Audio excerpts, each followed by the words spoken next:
Good morning. Right. Does everybody have their coffee or tea or water? Okay. I know it's a Sunday morning. Is this on? Is it on?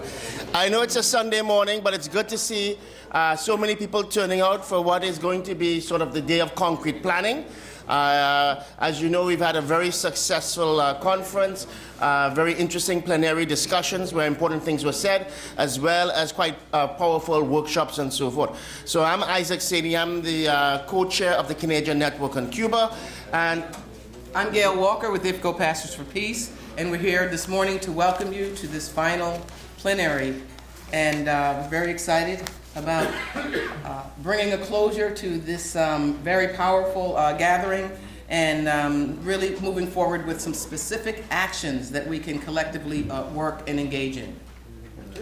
And basically speaking, you know, we hope to get through the work. I know some people probably have planes to catch today. We have, as you shall see when we get to it, a number of proposals to discuss. Some are printed and have been submitted in your packages.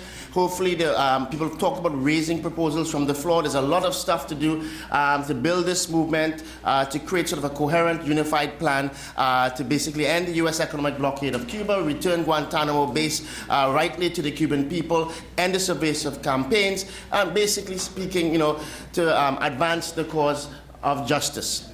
So before we move any further, I'd just like to acknowledge some special guests that we have with us here from Cuba. First and foremost, we want to extend our warm welcome to the Ambassador to the United Nations, Anayansi Rodriguez.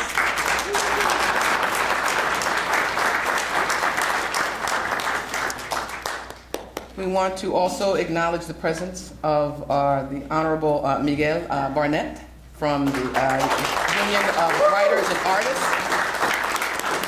Bienvenidos. We want to acknowledge the presence of our sister Sandra Ramirez, the head of the North American Division at ECAP, Cuban Institute for Friendship with the People. We want to acknowledge the delegation from the Federation of Cuban Women, the FMC. We're grateful for you being here with us, as well as members of the Juris Union that are here. And we have all the way from Havana, Cuba, one of our own, a gentleman by the name of Ed Newman, who worked for Radio Havana, Cuba.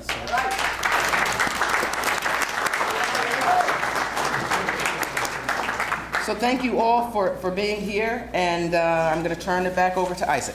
Okay, so before we proceed further, we have a very, very special message, as you can see on the screens, from one of the 5 Cuban heroes, Gerardo Hernandez. He has basically prepared a message for this conference, and I think as all of us who were involved in the struggle to free the 5, all of us who were in the struggle to defend the Cuban Revolution, nothing symbolizes and epitomizes the struggle we've been in, nothing epitomizes the resilience of the Cuban Revolution in many people's minds as the 5 Cuban heroes. So without any further ado, here is Gerardo's message. Somebody kill the lights. I'm one of the 4 or 5 Cuban myself, many years in prison in the U.S. for defending our people against terrorism, as many of you are aware of. On behalf of the participants and organizers of the National Conference for Full Normalization of Relations between Cuba and the U.S., we know that you have been working very hard for this event, and we wish you a lot of success. As you know, we are living historical times, a key moment in the relation between our 2 countries. And for many, many, many years, Cuba was saying that we were able to talk to the U.S. or to any other country whatsoever, considering that this other country will respect our principles and will respect our sovereignty and our right to talk or negotiate as equal. And that's exactly what has happened. But we shouldn't stop here. You are aware that the blockade is still in place, pretty much as usual. The Guantanamo base is still illegally occupied in our territory. So there are are many key issues still pending that has to be solved if we one day will be able to say that the relations between our two countries are normal. We have the duty to keep working on that. We have witnessed the power of solidarity. We personally know the power of solidarity because the fact that I'm talking to you right now from Havana, Cuba, means that solidarity and union kind of shift victory.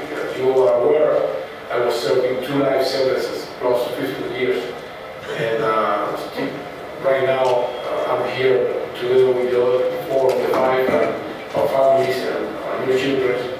By the way, each of us is working now in different places. I'm a vice dean of the Institute of Foreign Relations in Havana, the place where I'm talking to you right now. And I wanted to wish you a lot of success in this event. I wanted to thank you not only for your support during the many years of struggle of justice for the freedom of the Cuba 5, but also for all the work you do on behalf of the American people and the Cuban people. I would like to be friends and to respect each other. This has been a long way. Today is not so complicated as it used to be. Today, many people talk about Cuba, and many people talk openly about the necessity of improving our relations. But for many years, it was dangerous even to express these kind of ideas, even to say that Cuba and the US had to or need to have normal relations. Even that was very dangerous in the US for many, many years. And many of you have been working for a long time on that duration. And that's something that we Cubans really appreciate your friendship and all the efforts that you will make on behalf of the normalization of the relation between the two countries. So again, on behalf of the Cuba 5, I want to thank you, and I want to wish you a lot of success, and to tell you, to remind to the many of you that also contributed to our freedom. I would like to remind you that it don't matter where we are, and it doesn't matter how much has been since we are doing our release, our freedom.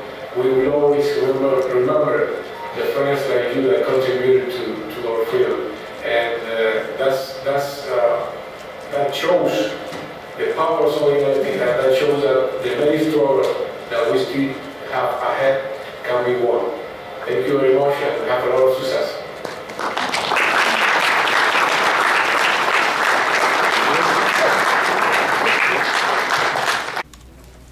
Just share a special message that we received, and you all received in your packet, but from Wayne Smith. As many of you know, he was head of the U.S. Interest section under Jimmy Carter, President Jimmy Carter, and he wanted to be with us, was not able to, but he sends this message. Many thanks to the organizers for organizing this conference that aims to bring about the full normalization of relations between the United States and Cuba. And thanks to all the conferencees, members for their participation in this very important event. I was in the U.S. Embassy in Havana when we broke relations all those years ago on January 3rd, 1961. It has been a long and difficult road since then. In those early years, our policy was often utterly insane, inane, and counterproductive. I was often quoted as saying that Cuba seemed to have the same effect on American administrations that the full moon had once on werewolves. But then, thankfully, came Obama and a more sensible approach. We now have diplomatic relations, dialogue, and freer travel. We have come a long way, but we haven't arrived at the full relationship we want. The embargo, the blockade, for example, remains in place. This national conference can help bring an end to those last vestiges of a failed policy. It is also important that it help discourage any thought on the part of the new administration to move back in the opposite direction toward a policy that long since failed. Thanks to all of you for your efforts. I can't be there, but my heart is with you. Wayne Smith, retired U.S. State Department official, Chief of Mission, U.S. Intersection, now U.S. Embassy in Havana from 1979 to 1982. So. I'd like to now ask our brother Miguel Barnett to please come forward and to offer a few words. Distinguished member, leader of UNIAC, the Union of Writers and Artists in Cuba. Dear friends and colleagues, we are very, very happy, first of all, to have you here, and then to hear this message from Gerardo. You know, of the five Gerardo, of the five heroes, Gerardo is something very special. You know that. He's a very talented young man, and now very happy with 3 children, and that means a lot. It comes to my mind the day that Fidel, in one of his speeches, said they will come back, and they're in Cuba now. So that's something that we have to really recognize, and this is in a way something that belongs to you also, because you work very hard for that occasion. We Cubans are deeply proud of the solidarity expressed by people around the world to Cuba, and particularly to the Cuban revolutionary process. Solidarity is one of the basic principles of the revolution led by Fidel and Raúl. The word solidarity carries the most sensitive feeling of Cubans who live in the island. We were raised under this concept, and it has been a daily practice to all of us.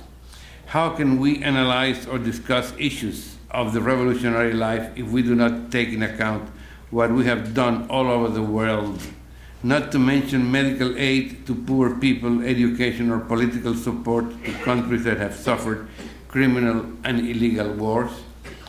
Now, I would like to say that Latin America has been a priority to us, but also we have expressed our solidarity in international multilateral organizations like the African Union, the UN, UNESCO, July 26 Coalition, Venceremos Brigade, Pastors for Peace, and the recently created CELAC.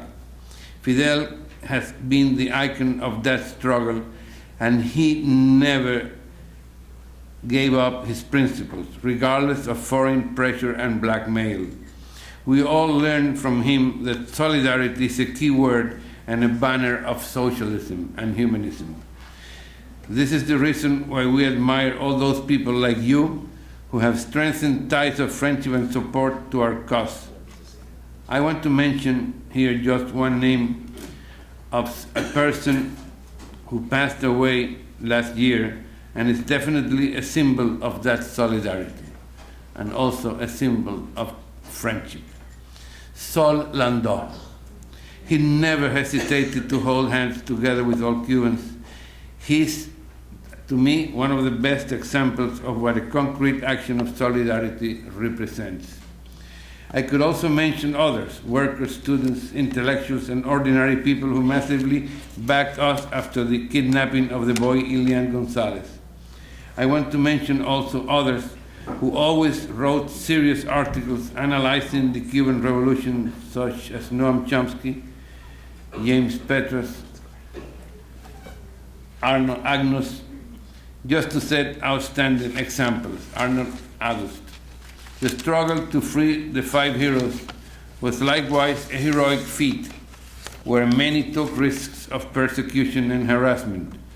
What fair words can I use for such cooperation and embracement to Cuba and its population? You are anonymous heroes of this huge battle to achieve the goal of a new world that has to wipe off the poisoned seeds of capitalism and imperialism. Not all of you, and I know that, are members of any party, maybe social organizations or labor unions. You're merely or basically honest people, well-meaning and decent, who have faced risky situations and in dangerous fields. You represent the good Americans, the land of Abraham Lincoln, Martin Luther King, Malcolm X, Lucius Walker, the land of truth and justice. We are conscious that you wish a participative democracy and not one that justifies crimes, corruption, and lies. How can we normalize relations if the embargo is not lifted right away? And the whole world demonstrates this with its vote in the United Nations.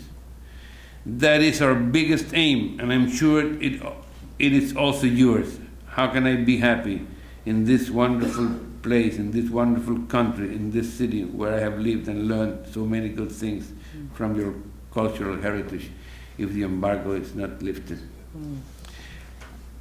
If we cannot make sometimes, at least in my case, from my cell phone, I still don't have a roaming to call my friends and especially my grandson in Cuba. I have to ask my colleague who comes with me, the deputy of the Writers and Artists Union, because his telephone has a roaming, not mine. I don't know why. It's a mystery. I think probably I have to buy a new one. Anyway. Okay. Cannot we use dollars in our financial negotiations with Cuban and American banks? Why cannot I receive royalties of my books published in the United States? Only one of them has 8 editions in the United States and I haven't received a cent. Not 1 cent. Okay, that's not important. Because of the stupid and criminal embargo that we of course mention with the very poignant definition of blockade, because it is repressive to our feelings towards this country and ourselves. We are neighbors, as President Obama declared and John Kerry repeated when the raising of the American flag in the new American embassy in Havana. A neighbor is part of our family, and I think we also belong to that family, the family that Jose Marti, New York, called our America, Nuestra America. We are also Americans with rumba, that, by the way, was recently declared international tangible heritage, and that's a great feat also, thanks. Latin jazz, cigars that still cannot be found in any airport of this country. Why? Isn't that absurd? Absurdity, as the French philosopher and leader of the French Revolution, Talleyrand, said, is worse than a crime. Let us shake hands and hugs. For heaven's sake, it's enough. We need a new and common energy. We are people of peace and friendship. Dear friends, on behalf of the Cuban writers and artists, and also of the Cuban people that I represent, thank you very, very much for your sincere solidarity. That, believe me, has been more important to us than any prayer. Cuba never will betray the ideas that our leader Fidel taught to us. Those ideas are ready to face all challenges and risks that will come across. This is a battle that we will win to honor his memory and follow his principles. Our national poet and hero, Jose Marti, who lived in this country for 15 years in the 19th century, wrote, "Trenches of ideas are stronger than trenches of stone." Let us make that statement true always. Thank you. Venceremos.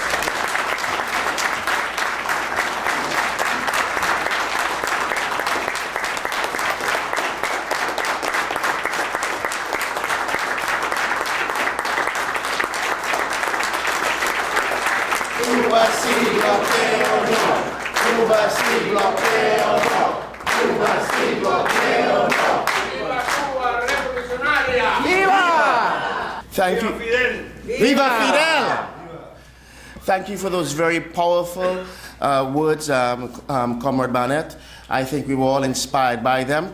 The idea is that trenches of ideas are worth more than trenches of stone.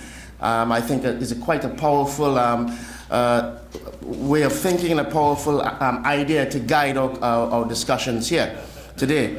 We're now moving on to actually engaging in concrete actions. We've had a lot of discussion about various aspects of how we deal with the blockade, various aspects of Cuban reality, challenging the disinformation and the lies and outright falsifications about Cuba. And now we're here today to talk about what concrete actions can we do to advance the cause, leading to the normalization of relations between Cuba and the United States, ending the all-sided, multifaceted U.S. aggression against Cuba. So in your packets, there were 4 proposals that came forth, 4 written proposals. I know there are other proposals that will be raised from the floor to talk about what can unify us and what can lead to a sort of a coherent program of action. So that Gail and I have divided the resolutions among ourselves. But before we get to that, I'll read out the resolutions, right? Or each of us will read out the resolutions. We'll have discussion about the resolutions, and hopefully we'll keep the discussions respectful. We'll keep them short, 2-minute interventions so we can get through the work. And the first proposal, there are 2 of them related to days of action. The first one related to days of action is a proposal that was submitted for a coordinated day of protest actions in the United States and Canada to demand the full normalization of US-Cuba relations. This proposal, which is in your book, which is in your package, and unfortunately we don't have a digital copy to show you, and I guess I should read the proposal so we're all on the same page. The proposal is to organize a day of legal and peaceful protest demonstrations in the United States and Canada, coinciding with the upcoming, usually in late October, annual vote in United Nations General Assembly on the necessity of ending the economic, commercial, and financial embargo by the United States of America against Cuba. Since 1992, and with increasingly lopsided numbers in favor, there have been overwhelming majorities voting against the ongoing U.S. anti-Cuba sanctions. Last year, the Barack Obama administration abstained, making the UN vote unanimous for the first time. The Donald Trump White House must now feel grassroots political pressure in favor of full normalization. The proposal is to organize the day of demonstrations in the streets on a region-wide basis in a few major cities across the United States and Canada. These actions should also be seen as a way to organize and support state and local efforts to promote full normalization and end U.S. sanctions. That is the proposal you have before you, and I guess the floor is open for discussion. Come to the podium. This is where the mic is. Good morning. I have an amendment to the proposal that we include coordinated all kinds of activity around that date and not limit it to demonstrations. There's contacting members of Congress. There are Twitter campaigns. There are many ways to make our voice heard. I absolutely concur that we should have coordinated actions, but we should not limit it to only one aspect. Thank you. Ike Nahum, New York. Well, I'm not opposed to doing all kinds of creative activities around that, but I think this proposal is to focus on street demonstrations on the same day, organized in a number of cities so that they're like region-wide, to coincide with the vote at the UN, to focus on concentrating our power in the streets on a particular day in a number of cities, which we can work out the details in terms of if we want to do New York, Washington, Chicago, the West Coast, covering all the regions, or Minnesota, and then in Canada we have Montreal, Quebec, Montreal, Toronto, Vancouver, at least, but to not just every city doing something that day, although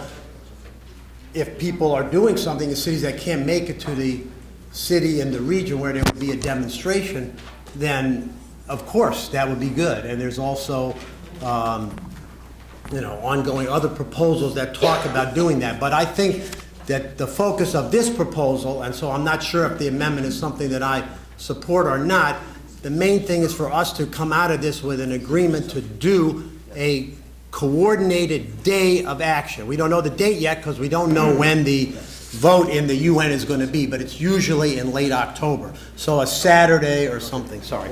Peggy Valdez, IFCO Pastors for Peace. I just want to remind folks that not all of us live in New York City or Chicago.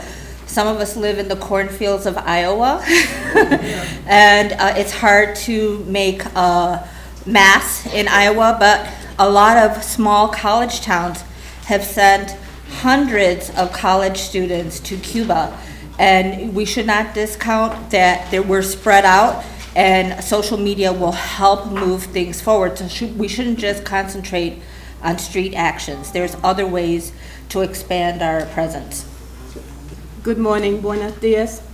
My name is Rosemary Mealy. I'm a board member of IFCO Pastors for Peace. I support the amendment to this excellent resolution, but if we all agree that the power to change the blockade against Cuba rests in the Congress of this country, I would add that on those days of protest, if one of them is in Washington, D.C., that we should be doing absolute lobbying to those congressional people, and also to support Peggy's addendum to the resolution that in those cities that we identify our congresspeople and our legislators to take the word into their offices.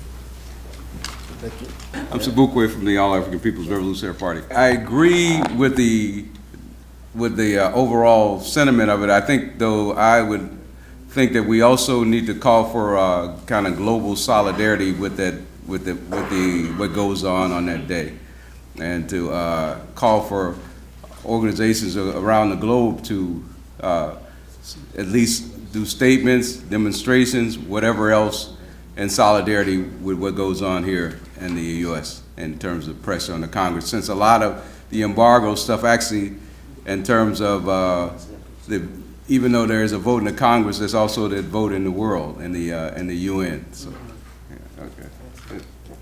I was wondering, and to others, if we change the proposal to incorporate the amendment, so it would read, the proposal is to organize the day of demonstrations and other coordinated activities across, coordinated actions on a region-wide basis in a few major cities across the United States and Canada and globally. Would that be acceptable?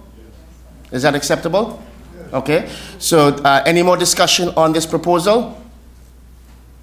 Okay. All in favor? Say aye. Raise your hands. All opposed? Any abstentions? Okay. No. Oh, perfect. So this is.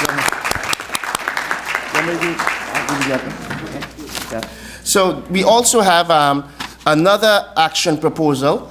This is from the Vancouver Communities in Solidarity with Cuba, along the similar kind of actions as the previous one. And the resolution is United Actions Against the Blockade, brackets embargo, on the 17th of each month. And I'm going to read. Whereas in April 2015 at the International People's Summit in Panama, resolutions were passed for people around the world to take action against the unjust U.S. blockade / embargo on Cuba and other U.S. aggressions against Cuba on the 17th of every month. Whereas on December 17, 2014, U.S. President Barack Obama and Cuban President Raul Castro made announcements regarding the opening of diplomatic relations and towards the normalization of U.S.-Cuba relations. Consequently, groups around the world have chosen the 17th of each month as a day of action to push forward or demand to end the unjust U.S. economic blockade, embargo on Cuba, and full normalization of relations between the U.S. and Cuban governments. Or full normalization of relations. Whereas in Vancouver and Ottawa, you can see I speak English like Cubans speak Spanish. Whereas in Vancouver and Ottawa, Canada, groups such as Friends of Cuba Against the U.S. Blockade, Vancouver Communities in Solidarity with Cuba, and Ottawa Cuba Connections have been organizing monthly picket actions at the U.S. Embassy and consulates in their cities. Whereas across the U.S., Canada, Cuba, and around the world, many groups have been using the 17th of the day to organize Twitter storms or Twizzazos aimed at the U.S. government, as well as organize phoning, email, and letter writing campaigns aimed at the White House and other officials at the national, state, and local local level. Whereas in Cuba, youth have been leading the 17th of the month campaign with their creativity, organizing flash mob dances, bicycle rides, rallies, and most recently on February 17th, a day of flying kites against the blockade. Whereas building an effective campaign to end the U.S. blockade embargo on Cuba will require raising more awareness, especially in the United States, but also in Canada and around the world. The 17th of the month campaign is a chance to reach out to diverse communities, from young people to unions to religious groups to media, both mainstream and community and others. And the last, whereas the 17th of the month campaign to end the U.S. blockade embargo on Cuba could follow the creativity of Cuban youth by integrating folks' passions for the arts, sports, technology, music, poetry, and dance, as well as to take many forms, from protests to info tabling to cultural tablings to tweeting, emailing, and others. Therefore, be it resolved that the National Conference to fight for the full normalization of relations between the U.S. and Cuba welcome and encourage groups and individuals participating in this conference to take action on the 17th of each month as part of the international campaign to end the U.S. blockade embargo on Cuba and towards the full normalizations of relations between the U.S. and Cuba. That is the resolution.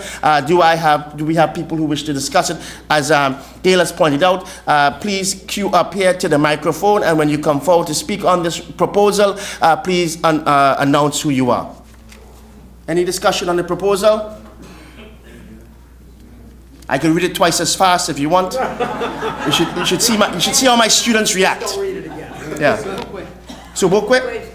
I was wondering if we could consider some kind of national symbol on the 17th that could be worn on. Okay, wrong mic. Okay, all right. Okay, that's a light. Okay, no, I'm talking into the light. Yeah. That's the wrong one. Okay, but I'm saying some kind of national symbol that would make it easy for the average person. That may be wearing some kind of, like for other campaigns, people wear pink or red or something.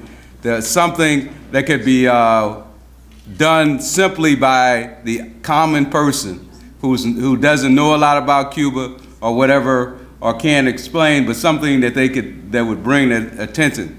So we have some kind of coordinated national 17th, even if it's just wearing the 17th on a color or something like that. Something that brings it unified across and can visibly, quickly be identifiable by everybody. Mark Ginsburg from Washington, D.C. I would propose that we make more explicit in this resolution ending U.S. occupation of Guantanamo.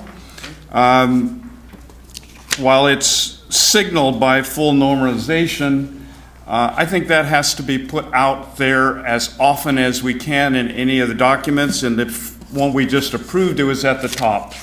Okay?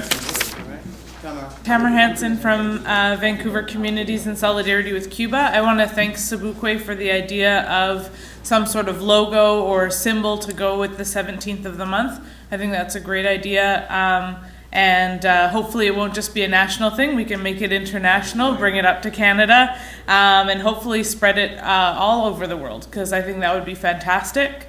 So I'd be very interested in working with you or anyone else on that idea. For adding Guantanamo, that's definitely a friendly amendment. We're also open to adding against regime change programs in Cuba to the resolution. We specifically chose not to because before the conference we weren't sure if we would be a conference of radicals or more moderates. So we wrote it more moderate and decided if anyone wanted to go more radical, we'd support them. So so a very friendly amendment to add U.S. out of Guantanamo. And I think we can also add that we want to end U.S. regime change programs against the Cuban government and the Cuban Revolution. Thank you. Thank you. Peace. My name is Tito Fist Rivera. I'm here with Shep in the Universal Zulu Nation Department of Community Affairs. I'm also part of a fledgling group called the United Panther Movement. And me and my daughter actually have to leave, so I'm just going to make 2 or 3 quick comments, real quick, trust me. About this resolution? About this resolution. You know, her being, to my knowledge, the only young person, when I say young, I mean, you know, not just in spirit. And perhaps every month, my daughter Nady right there, photographer. The young one? Young one. Yeah. Stand up. Where should?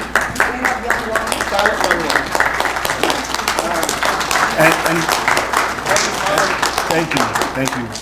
And since we gotta leave soon, my thought about this resolution was, since we're doing something every month, you know, the youth tend to respond to things around culture, music, dance, sound. So if we got a symbol, maybe we go back to Cuba and we get the youth of Cuba to develop some dances, some poems, some stuff that we could also share with the youth of the country and in the countries.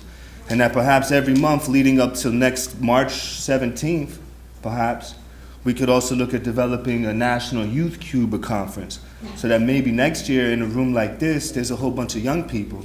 So perhaps this will be a protracted effort, and so that every month we continue to send that message out to not just the comrades and the sisters and the brothers in the struggle, but to help nurture a new generation of young people that will have a different attitude and perspective on the relationship between this land and our neighbors to the south in Cuba. Thank you. Thank you.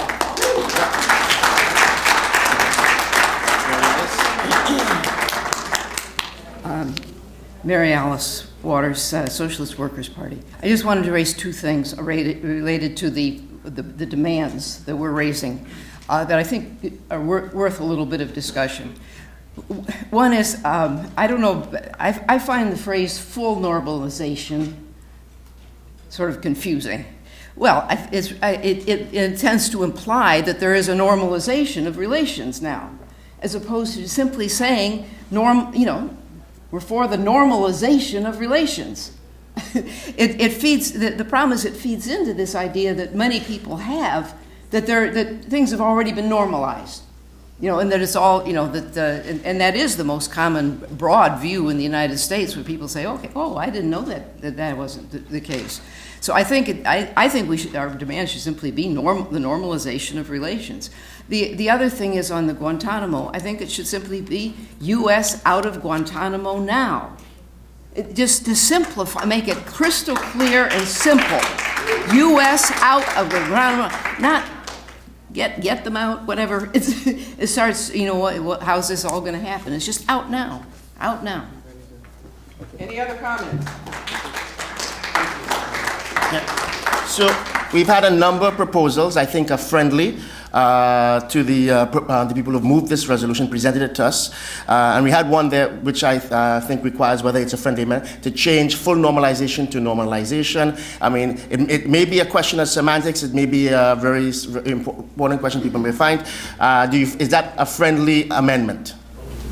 I mean, the title of the conference was full normalization, so keep that in the title, everything else. But I mean, we could also, with the amendments, for example, that a national symbol be adopted for the 17th day to tie our efforts together and to raise more awareness. If we add that to the resolution, as well as add,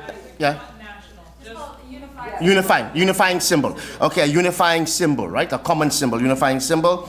And the occupation of Guantanamo, the issue of changing that to U.S. out of Cuba. I think that's all friendly. And the guy had called for a National Day of Youth Conference, which I think is a separate thing. I think it was just a suggestion. And so that's something for us to consider, right? So people understand, everybody's on the same page? Okay? So any other discussion on this resolution, this proposal? Is that clear to people? Is that clear? Yes. Point of information. Yeah. Robert's Rules of Order, yes. Can you stand up and project? Point of information, yep.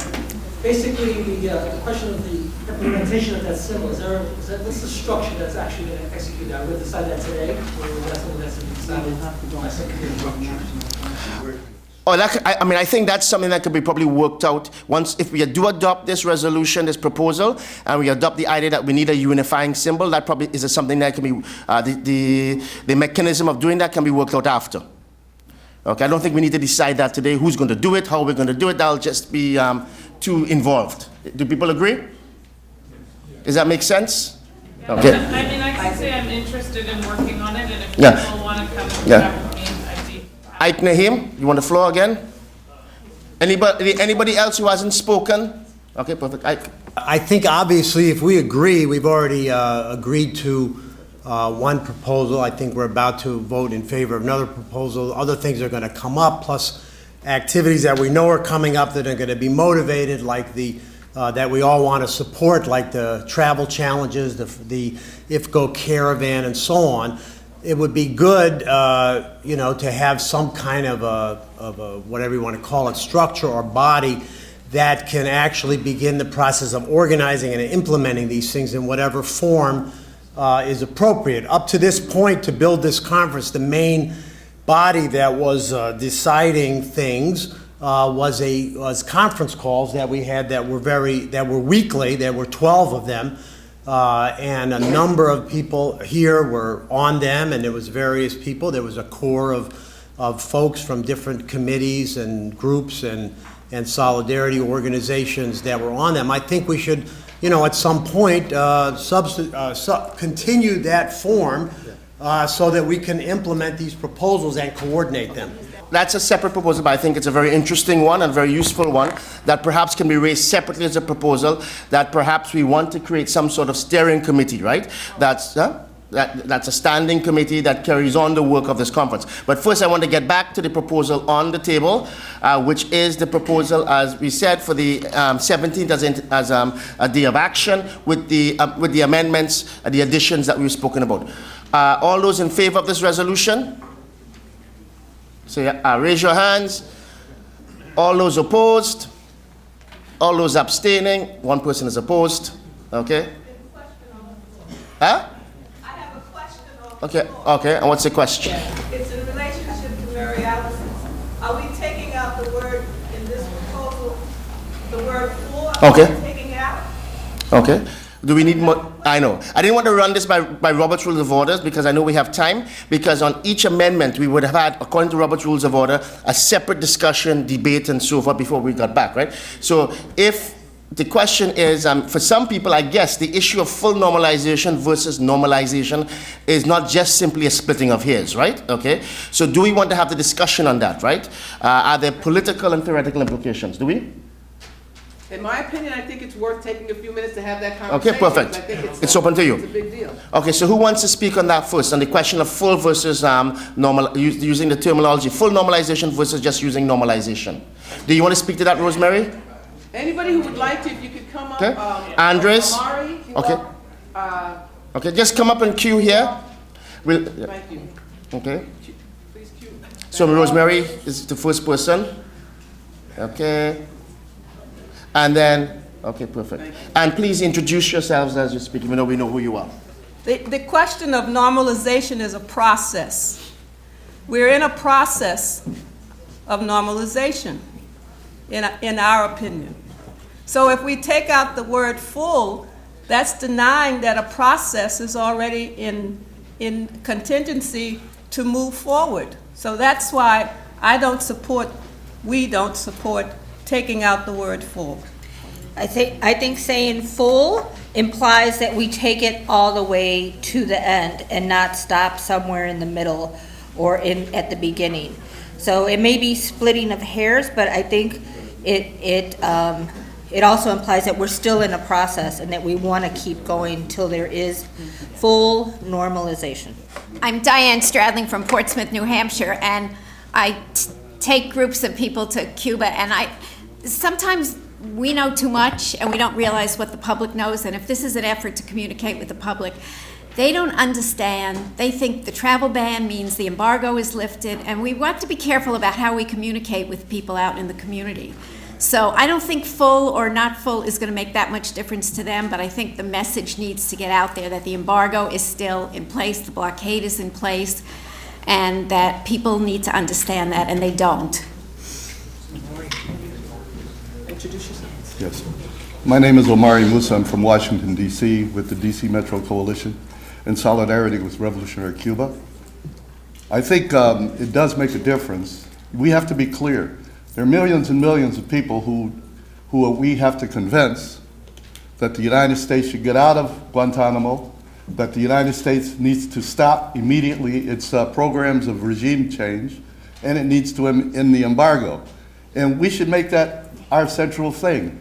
The idea that, think about this for a second, full normalization. Why don't we just say normalization? That's what we're for, I assume, in this room. I don't know what full normalization actually means. It's not a process. We're not demanding that the United States, go into some negotiations with Cuba. Cuba will decide that, as well as the United States. So the clearest thing in my mind is that we not have full normalization, just normalization, make it clear, just like U.S. out of Guantanamo makes it clear. Thank you. Thank you. I don't think that the process of normalization has really started. How can you have normalization of relations at this stage when you have a blockade on?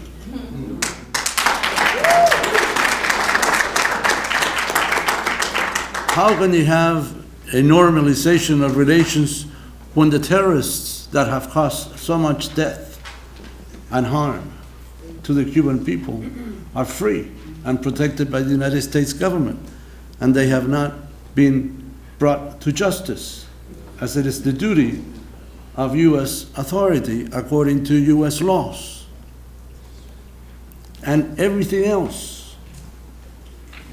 There is no normalization of relations between the United States and Cuba at this time. What there is a resumption of diplomatic relations. That's all there is. So I think that we should be very clear that what we are for is what even in Cuba is called the normalization of relations. It's a long time process of normalizing relations between both countries. And I agree that many in this country think that relations have been normalized. Relations have not even begun to be normalized. So I think that we should specifically call for the normalization of relations between the United States and Cuba. Thank you. Thank you very much to everyone who's participated in this discussion so far. My opinion is that this should be left up to local groups to discuss it and to present this case as they see fit, as they think will make their campaigns the most attractive to their audience and to the people that are supporting them. I don't think that either one necessarily helps or hinders our campaign. The whole point of this resolution is, are we going to take action? And it's not whether you say full normalization or you say normalization that matters. Whatever we keep putting on paper is nice, but who is ready to take to the streets? Who is ready to start doing more cultural activities? Who is ready to reach out to universities and to young people? Who is ready to go to the unions? This is what we're asking in this resolution. Whether it is one person writing letters each month to the White House, or it's 20 people organizing cultural activities, protests, and other things against the blockade, or it's 500 people coming together to organize the next conference. All of these things are what this resolution is about, that each month we try and build a consistent campaign against the blockade. Whether you want to call that for full normalization or for the normalization is not really within, I think, the spirit of the motion. So my feeling is, again, the title of the resolution says for the National Conference to fight for the full normalization of relations, because that's the title of the conference. In the Be It Resolved, again, I say leave the title of the conference as is, and if people really want to have full taken out, I'm fine. Or if we want to keep full normalization. I think we got it. I'm sorry. Yeah. We've got to move along. Okay. I think we get the gist of That's right. And so I think the main thing is, let's get together, let's work together, let's build a united campaign, and let's lift the blockade on Cuba, let's get the U.S. out of Guantanamo, and let's end these criminal regime change programs against the Cuban Revolution. Great. Thank you.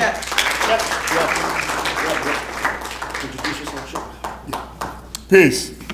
I'm Brother Shep from Universal Zulu Nation, where I direct community affairs throughout this world and all my chapters. I think the word full has to be included in there.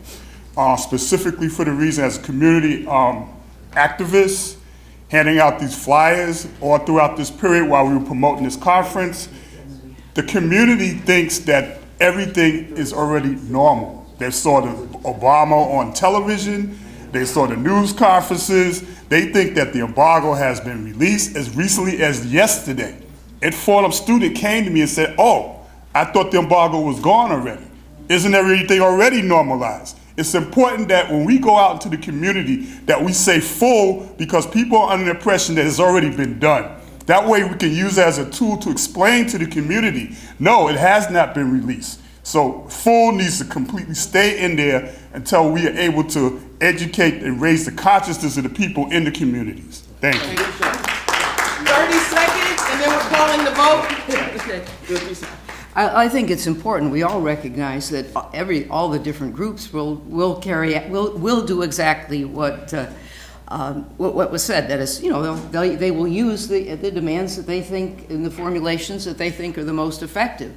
But what we're talking about here is the broader policy question. I believe it's not a question about changing the title of this conference. It's a question of what are we demanding. Okay, thank you. Under 30. Yep. Okay, so I think we've had a very interesting discussion whether full normalization or normalization is a splitting of hairs, whether it involves very serious theoretical and policy issues. But the time is now, to call the question, right? And I guess all those in favor of maintaining the original formulation, which is full normalization, please raise your hands. Okay. Okay, so are you counting them? Okay. And all those who want to turn to normalization, just normalization, raise your hands. Okay. Yeah, we need to do a count. It's a close vote. So, All those abstaining? Okay. Okay, so there's 1, 2, 3, 4. About No, that 5 or was 6 that. No, abstaining. that was not. All those, can we do it again? All those who are in favor of maintaining full normalization, Listen. please raise your hands high.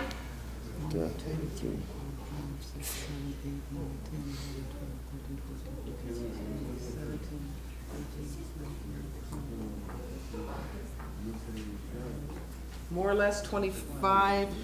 Okay. 26. 26. 26. More or less, man. That's democracy for you. If it comes down to Yeah. Like capitalism more or less kills you in the end. Okay. The second one, all those who are in favor of just using the term normalization, raise your hands. Normalization. Okay. Without, okay.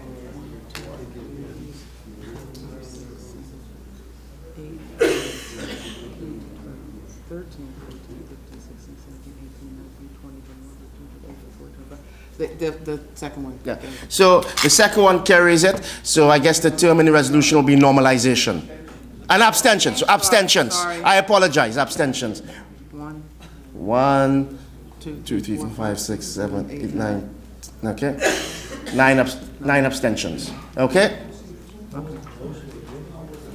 The vote was for use the term normalization of relations as opposed. Yes. What? The numbers. The numbers. For the vote, for the record. Okay. My count, it was 29 to 25. 29-25. Yes, with 9 abstentions. 9 abstentions. Okay, Yeah. great. Well, some people may not have voted, huh? Thank you. What? It's a plurality, not a majority. It's a plurality. So does it carry? And we can get back to Robert's Rules of Order, right? Yeah. I mean, the issue is this. What Tamara said. Yeah. At the end of the day, the goal is for us to engage in struggle against U.S. economic blockade and its ongoing war against Cuba. And local groups will probably take up their own initiative and do what they want to do. So do we want to basically, we can say, technically speaking, it's a plurality as opposed to majority. So under Robert's Rules of Order, or depending on whatever rules a particular organization has, that would not carry, right? Okay. But, I don't want, do we want to get bogged down in this? No. Okay, do we want to go forward? Yes. Okay. Do you want to look at the other resolution proposals? Yeah. Do we want? Yes. Gail, you have the floor. All right. So. Adopted the resolution as amended Yes. Wasn't that what we just did? No. Oh. All right, Isaac. Okay. Isaac. Oh my gosh. Uh-huh. Okay. Okay. So what do we want to do? Okay. So do we want to do the vote against? Or No, they just want to officially. okay. So what Officially voting. we're officially voting for the normalization of relations between US and Cuba. Right? No. Their motion. This paragraph. Okay, so do we support the, good point, okay, we got bogged down on this. Do we support the call for a national conference to fight, do we support the call to have the 17th of each month as a part of the international campaign to end the U.S. blockade, embargo on Cuba, and towards the full normalization or normalization of relations between U.S.-Cuba? Okay, is the 17th? Yeah, perfect. All those in favor of the 17th of the month? Huh? We added language that was friendly amendment. Yeah, and that's what I'm talking about. Like basically, in the whereases, right? No, he's talking about the U.S. out of Guantanamo. Yeah, no, that's yeah. Yes, but yeah, we already saw. So we talked about that, right? Because that's going to be added, whereas, right? So one was the national symbol, to have a unifying symbol to be used on the 17th day. The other was to end U.S. out of Guantanamo as to the demands, and also to add the ending of the U.S. subversive programs of regime change, and the one was to incorporate cultural activities. Is that acceptable? Is that friendly? Yes. Okay, are those the acceptable amendments? Okay, I thought we had decided on this already. All those in favor of the 17th of the day together with all of these amendments? All those in favor, raise your hands. All those opposed? All those abstaining? All those victims, oh, there's two of them there, and any victims of alien abduction? I don't see any. Okay. Okay, so now we can move on to two other proposals.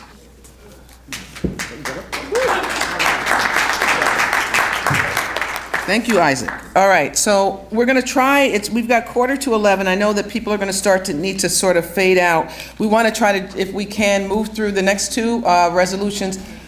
I'm hoping they're not too controversial, but we'll see. And then we want to hear from the floor any additional proposals. So moving on to the call for a proposal to organize national speaking tours for leading Cuban figures. The motion is that we agree to establish and support national speaking tours by leading Cuban figures, and that we collaborate with Cuba in organizing this. The motivation behind it: the current relaxation of Washington's ban on Cubans coming to the U.S. and on Cuban diplomats inside the U.S. traveling within it is an enormous opportunity for us to present genuine Cuban representatives and prominent personalities to speak with people in the U.S. Nothing defeats the lies about Cuba better than mutual discussion with Cubans themselves. We need to make the most of this opportunity while it lasts. While we have already lost such historical giants as Alberto Granada, Manuel Pinheiro, Jorge Risquet, and Vilma Espín, other historic figures such as Harry Villegas, Pombo, and Victor Drake, both Che's lieutenants and others are still among us. Of course, there are also current leading Cuban figures, including the UN and US ambassadors and other diplomatic personnel, the outstanding figure Mariela Castro, and leaders of Cuba's union, women's, and student federations. Anyone of whom would be very attractive figures to organize large public events for Cuba, around Cuba. But this motion is not to specify Cuban speakers at this point. It only calls for organizing tours of Cuban speakers. This motion calls for establishing and organizing national speaking tours by leading Cuban figures in collaboration with Cuba. That's the motion, the proposal. Are there any comments? Okay, we're going to ask you to come on up, queue up, please, and even if you've spoken, introduce yourselves. Anyone else besides Cheryl and John? No other speakers, right? Cheryl. National tours of Cuba's, Cheryl Labash, co-chair of the National Network on Cuba. The organizing of national tours is very important. We have seen that access to Cuban speakers has been limited by the blockade to New York and Washington, D.C. We saw during the recent National Network on Cuba national meeting in Chicago the vibrance that our Cuban comrades bring to different cities. Not only Chicago, in addition, they visited Pittsburgh, they visited Milwaukee, they visited Minneapolis.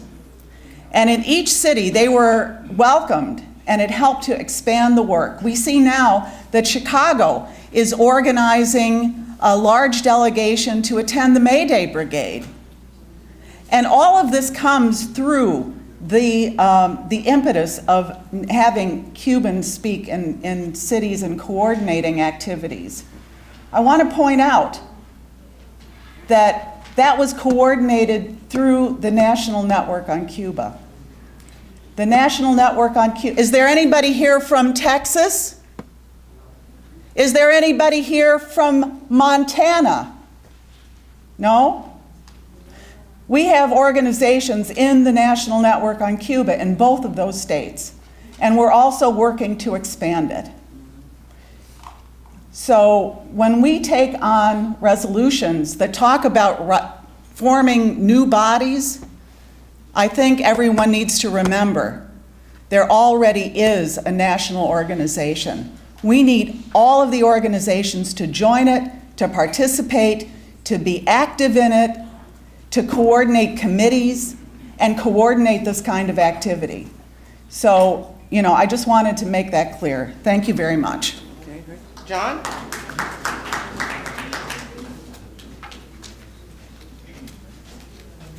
Introduce yourself. John Flanders, Troy, New York, Albany Cuban Solidarity Committee.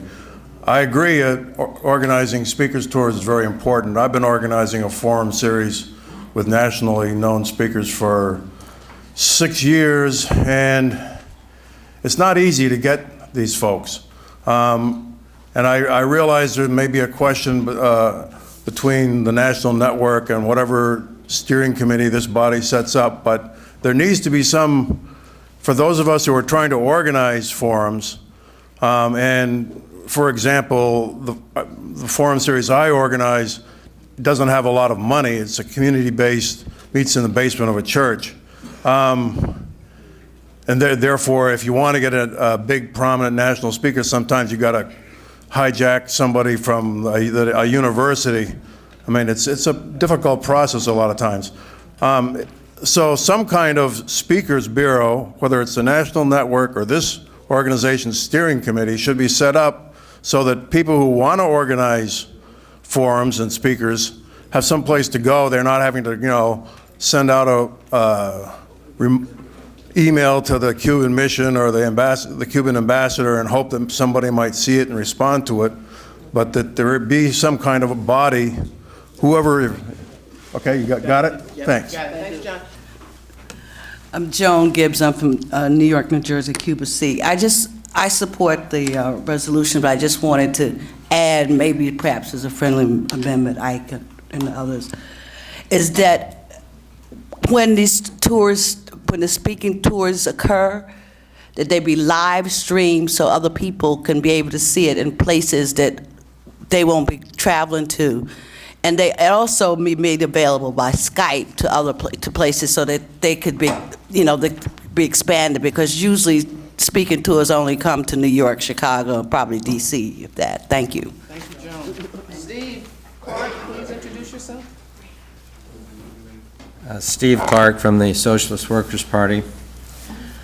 I address this question because it's been raised by a couple of people here. If there's any implication in that, of course you can't, no one opposes it. It's very, very important to have national speaking tours. But if there's any implication in this resolution that this conference should set up an ongoing steering committee or ongoing body of any sort, I think that's an error.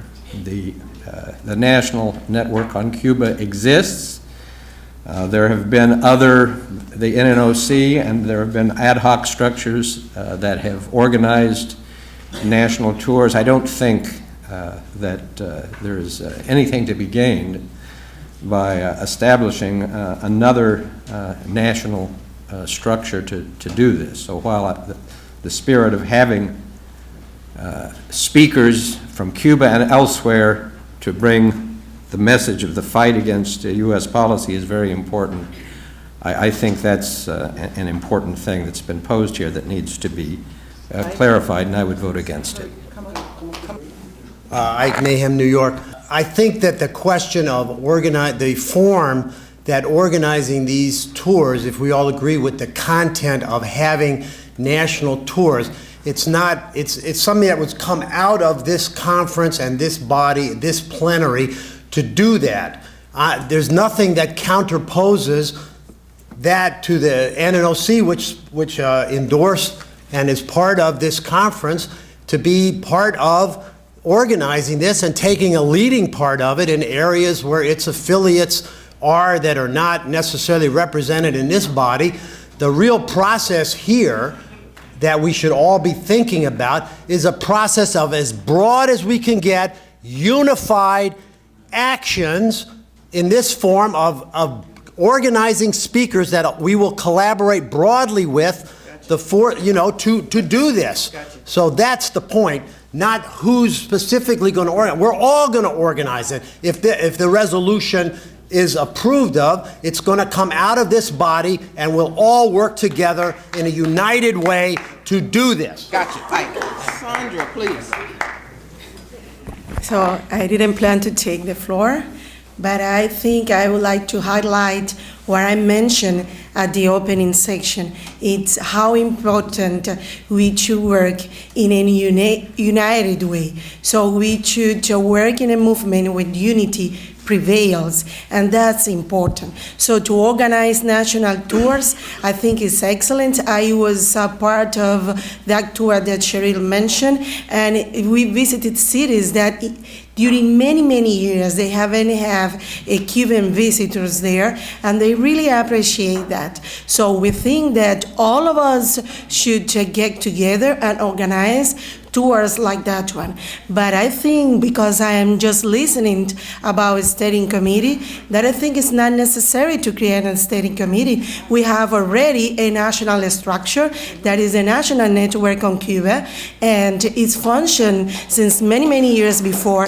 I think the most important is how to unify our efforts to strengthen also the national network on Cuba, where all of us can work together and design different actions such as the national tour. But it's important for us to strengthen the national network on Cuba and to work all together so as to support the Cuban Revolution and design new actions in the future on the framework of the new administration. I think that's the most important issue.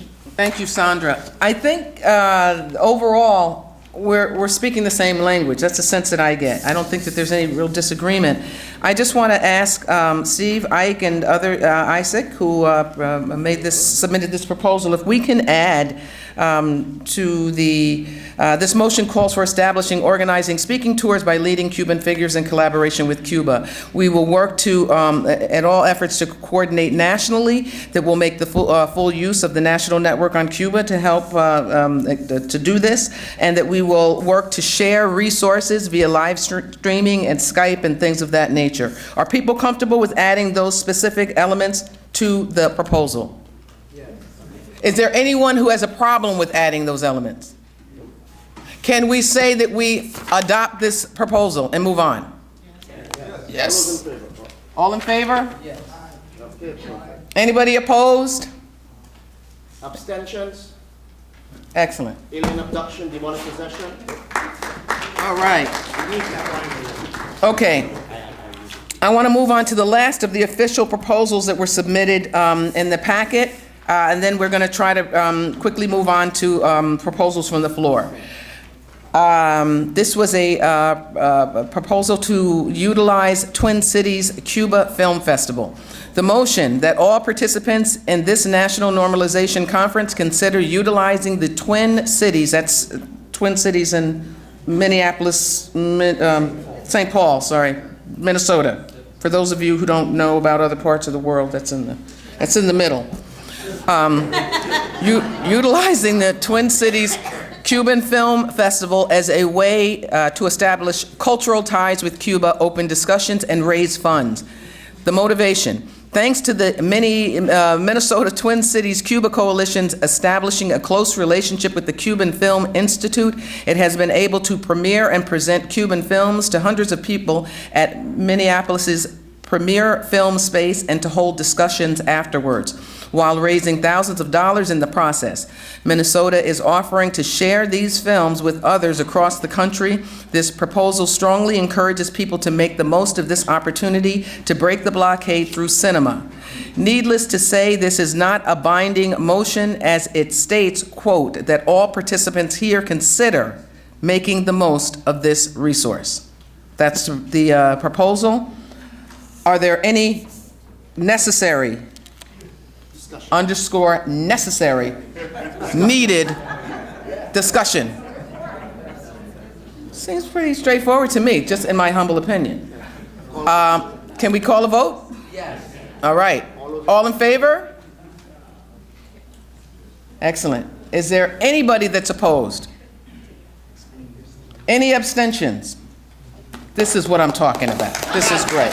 That's what democracy is. Okay, so now, we've got Humberto coming to make a comment. Thank you very much. I know that we are short in time. We finished the first bunch of draft resolutions. I would like to say something. Okay. Everybody of us recognize the highest importance of this meeting. Yesterday was concluded with representation of 27 states, 5 provinces of Canada, and 1 from the United Kingdom. But I have been exchanging views, in addition to my own view, with different colleagues, and everybody happy. Everybody recognizes the high importance. For the 4th draft resolution that have been adopted, resolution now, action will be taken. What is going to happen in a couple of years? Just the memories of that. It's my humble view that it is extremely important that a resolution be adopted by the conference establishing the future, how we are going to assess what has been done from today or from tomorrow until the next meeting.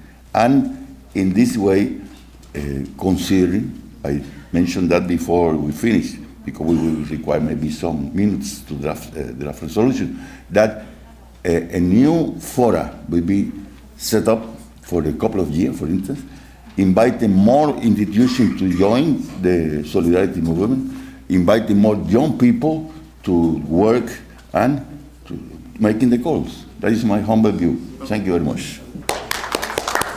The comments here reflect obviously the success of the conference, the great turnout, the many discussions we've had, and from several different people, they've told several, myself and others included, that the idea of having a second conference 2 years from now is something that should be definitely considered, right? And perhaps we can have that as the first proposal from the floor. Okay? I don't know how we can word it, be it resolved, that within sort of like a 2 years from now, a second conference. That's a proposal that's been suggested, and I know some people were going to raise it from the floor separately. If there's anybody who wants to speak on this proposal, Sabukwe is making his way up. Yeah, is there come forward. Anybody else? Make any comments So on the proposal on the floor is that in 2 years from now, more or less, a second conference be convened to assess where we were, and where we are in 2 years' time, and to see what further work needs to be done. And okay, yeah, I think that one right now they're having an annual National Network on Cuba conference yearly. I think that is a check-in point, one, that could, for resolutions that come out of this conference. I think a national conference could go on, could be part of a planning process, or a regular process, because obviously everybody's not part of the network and what have you. But I would think that maybe every 5 years, as opposed to every 2 years, because I think, again, you have the annual meetings of the National Network on Cuba in which people could coordinate some of these activities, and I'll leave it there. Thank you, Sabukwe. Sam? My name is Sam Anderson. I'm with the Cuba C gathering in New York City, organization in New York City. Two things. I think that one, we should have a resolution that supports H.R. 310 or Senate bill. Can I think, just 310. because Yes. that's one of the ones we want to. Oh, okay, good. But we want to speak on this first. Right, and I think I think that the 2 years is a good time. We did not get into the detailing strategies and tactics of how we on the left would intervene in the normalization process to any full extent at this meeting. The normalization process is going to continue either in a reactionary, crazy Trump form, or it will continue in the slick form that Obama had started. We will be outside of that if we don't think about how we can intervene in the normalization process. And I think 2 years from now would be an adequate time to develop a base of younger folk and a broader base across this country to intervene, to begin that process of intervening in the struggle for full normalization of relations. Thank you, brother. John, introduce yourself. Yeah. John Waller, IFCO Pastors for Peace Caravan Coordinator. I mean, I agree that we should be thinking about future conferences, whatever the timetable. But as we do that, I think it's important that while we celebrate what we've achieved in the last 2 days, we reflect on weaknesses. I think the moment the conference for me most came alive was yesterday in the second plenary, when we started talking about how do we move beyond the existing activist base? How do we get labour movement involved? How do we get artists involved? How do we get elected officials involved? So for me, whatever timetable and whoever's organising it, a future conference has to make central how do we go further and how do we bring people who are supportive and sympathetic to Cuba, or could be, but are not full-time regular Cuba activists. Because if we don't make that breakthrough, we won't have moved anywhere. Okay? Thank you, John.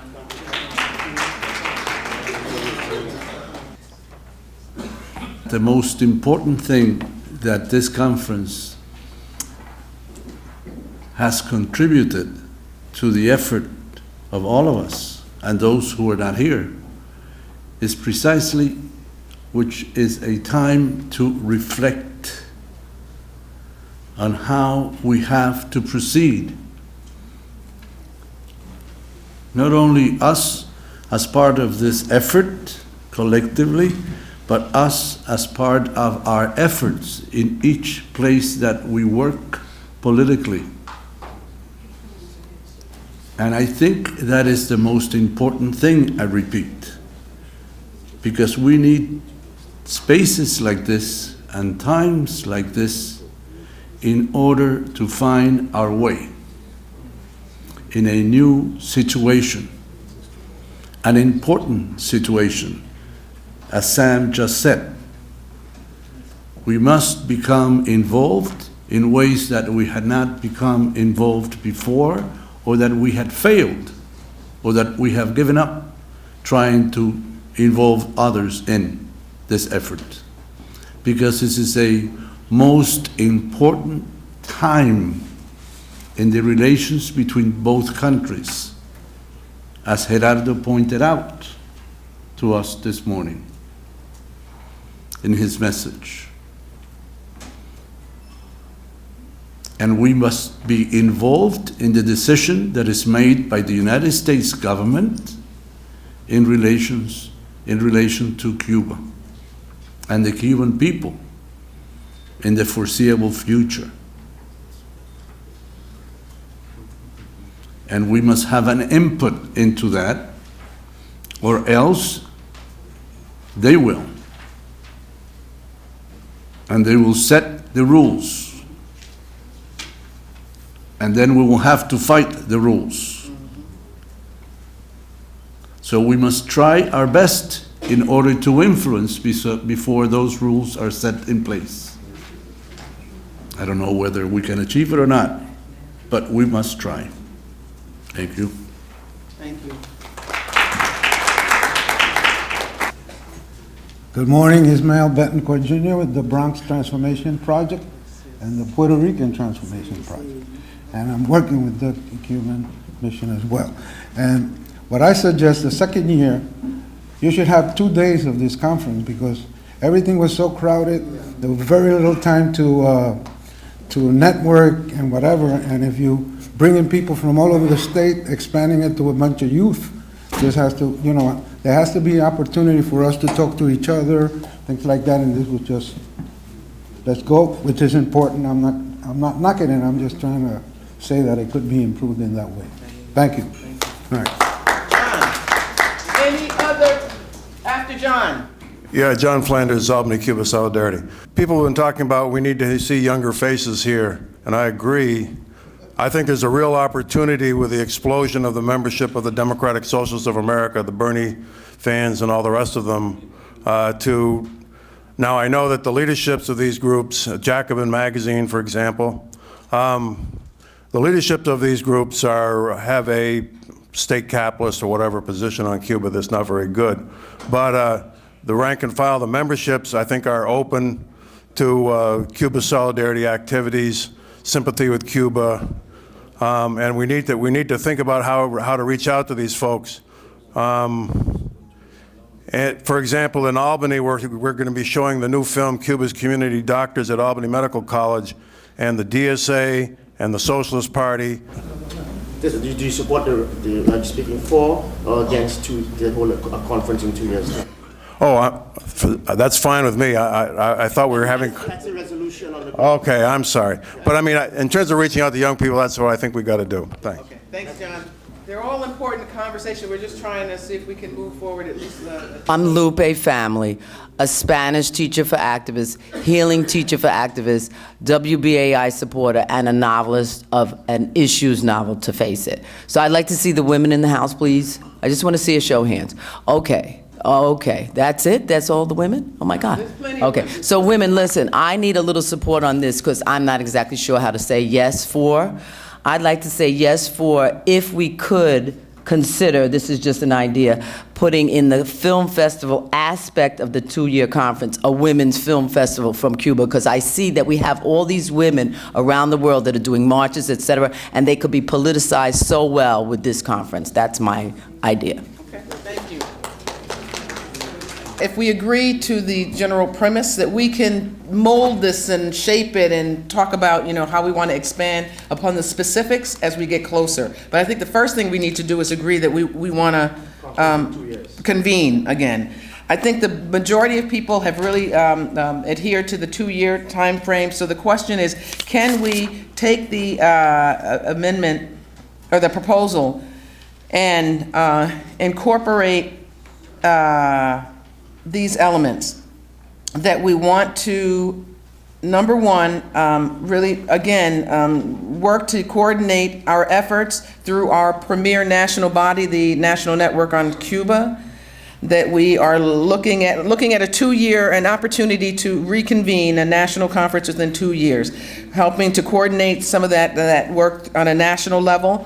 That we really talk about the importance of how we broaden our outreach to include, so that we've really got intervention into the process for full normalization and working to get others involved and pulled into this, and that we consider expanding the gathering to 2 days, allowing more time. So allowing more time, getting others involved, broadening our outreach and our efforts, and doing everything we can to make it as national as possible, so that we're making sure that we have voices from different parts of the country, and that may include, you know, where we actually convene, maybe more in the perhaps in the Midwest. But I digress. So that's the addition. That's the proposal on the table, the friendly amendments to the proposal. That said, can we agree on those amendments? And if so, can we call the vote? Yes. Okay, call the question. Question is, do you agree with everything I just said? The main question is basically, do you want to convene a conference, a similar conference in 2 years' time? Yeah.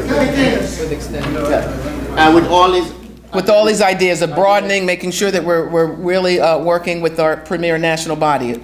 So can we call a vote? Those in favor? Raise your hands high, proudly.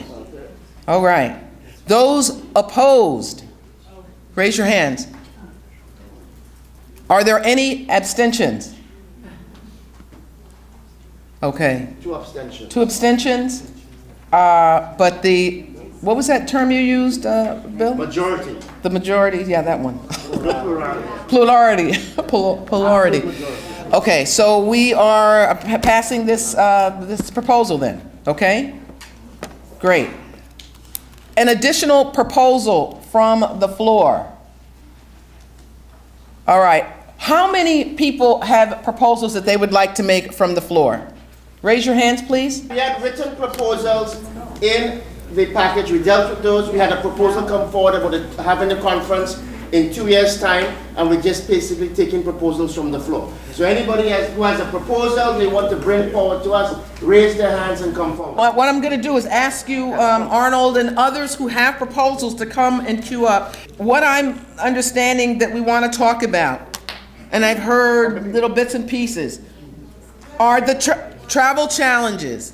So there's the caravan, there's the Venceremos Brigade, there's the African Awareness, there's the International Days of Action in DC. We want to talk about, as Sam mentioned, HR 351, the Freedom to Travel Act.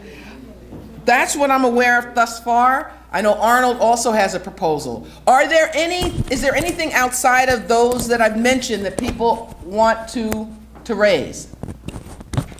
Yeah?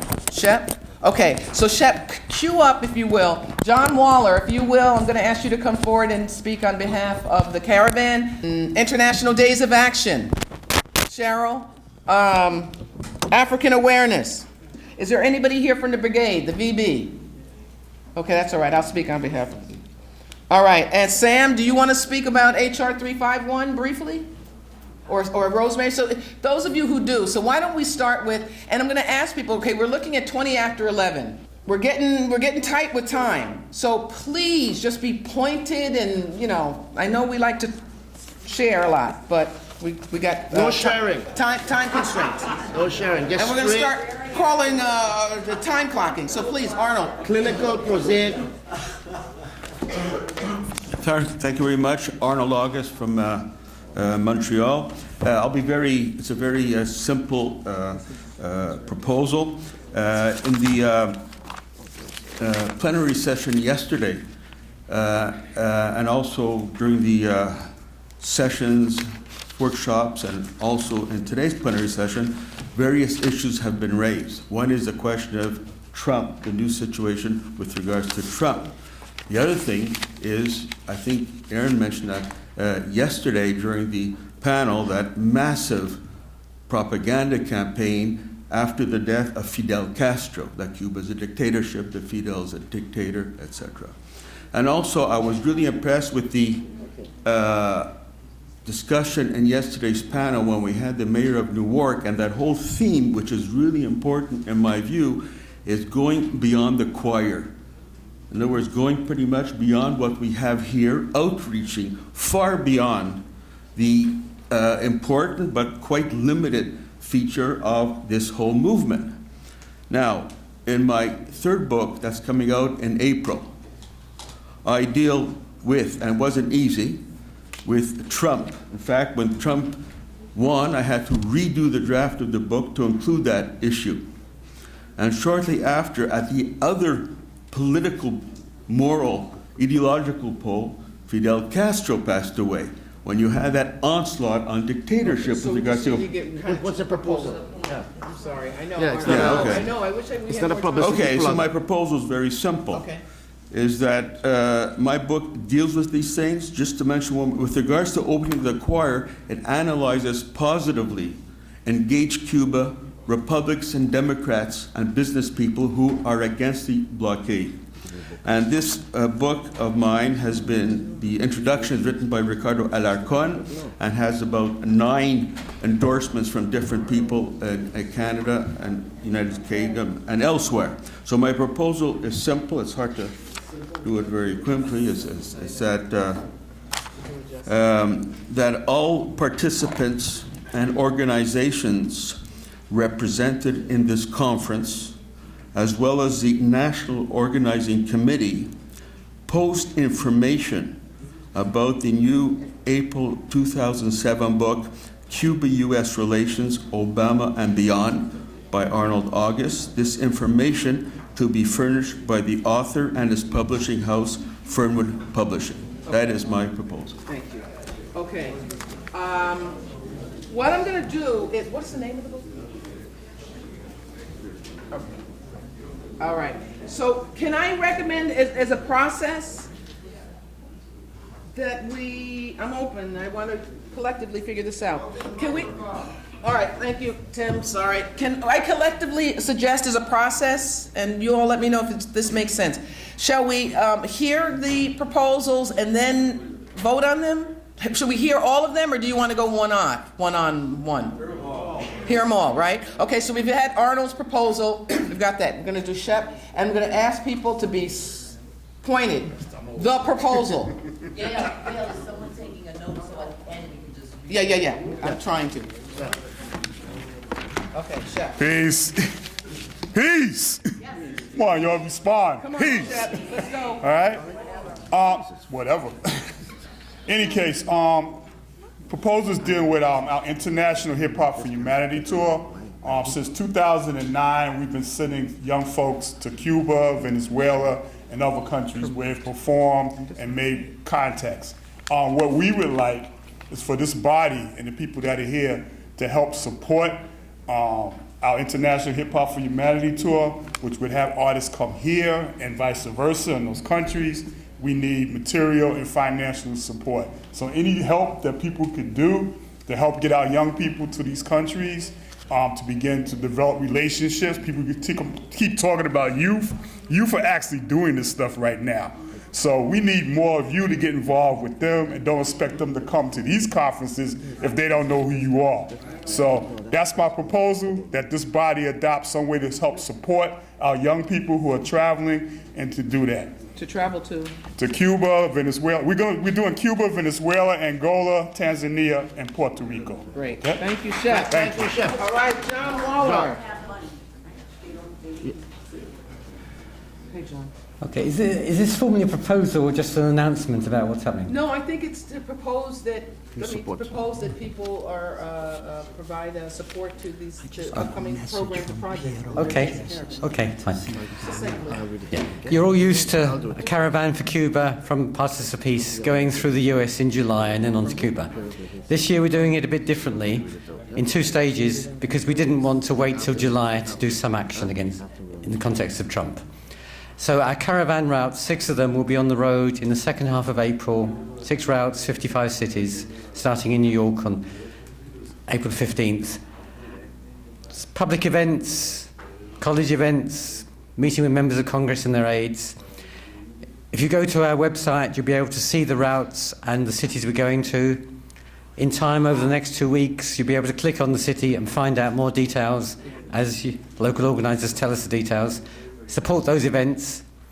We're going to Cuba as a travel challenge in July, 2 weeks in Cuba, not Havana this time, but Guantanamo, Santiago, and Villa Clara. In Guantanamo particularly, we'll go to Caymanera outside the US base. We'll meet the young soldiers who guard Cuba on the Cuban side of the US base. And we'll see the reconstruction after Hurricane Matthew last fall. If we're honest, for many years our travel challenge hasn't really been a challenge because Obama ignored us. That may be different under Trump. We may be back to the days of George W. Bush, where when our caravanistas return, they get letters from OFAC threatening fines. So I ask you all to be prepared to support, if that happens, support us and support those Caravannistas. Thank you. Thank you, John. I just want to just insert, because it's timely, that there's no competition here, that we know that annually the Vince Ramos Brigade also organizes an annual brigade. Unfortunately, I don't think there's a representative of the brigade here, but I would just insert that we also consider support of the VB this summer as well. Yes. Okay? Okay. The International Committee for Peace, Justice, and Dignity came out of the International Committee for the Freedom of the Cuban Five. We learned that activity in Washington, D.C. is very, very important. And we incorporated visits to Congress along with the Struggle to Free the Five demonstrations at the White House. There no objection to using multiple tactics. We're continuing to organize activity in Washington, D.C. to end the blockade. The third day of actions is scheduled for September 11th through the 16th. We're focusing on health care. The damage that's been done to Cuba by the blockade in terms of health care, and the damage that's been done to the people, to the working and poor people of the United States by the blockade not allowing us to learn from Cuba and have medicines like Heberprat P. We've invited 3 doctors, 3 prominent physicians from Cuba to come, and we hope that you'll support these actions in your communities. You know that I'm dedicated to social media, to sharing over the internet. This is something that we haven't discussed in terms of the tactics, but I would see having a way to have interaction. If you want to have an activity or a meeting in conjunction in your neighborhood, or any kind of action in conjunction with your neighborhood, we would welcome that. And we certainly hope we'll get international support. I know we did for the Freedom of the Cuban Five. Thank you for your support. Thank you.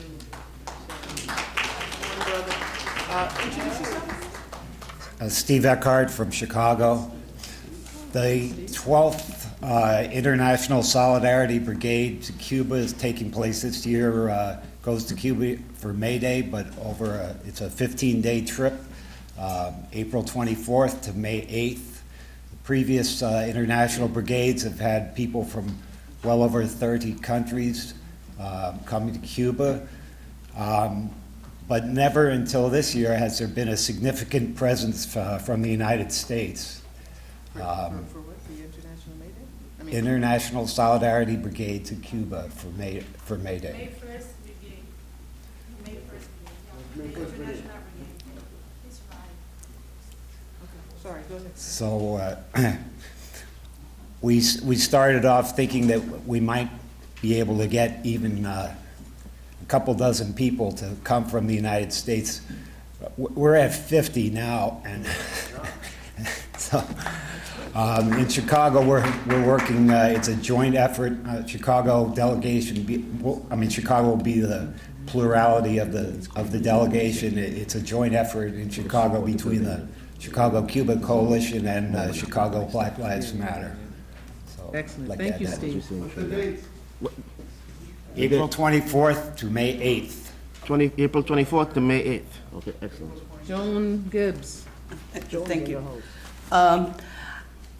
Yesterday we were talking about engaging in legislative efforts, and so we just wanted to put forth a motion that calls for the development of creative campaigns and programs around 2 pending congressional measures, H.R. 351, which to lift the embargo, and Senate Bill 4, the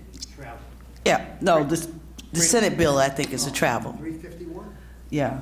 Well, I might be getting it wrong.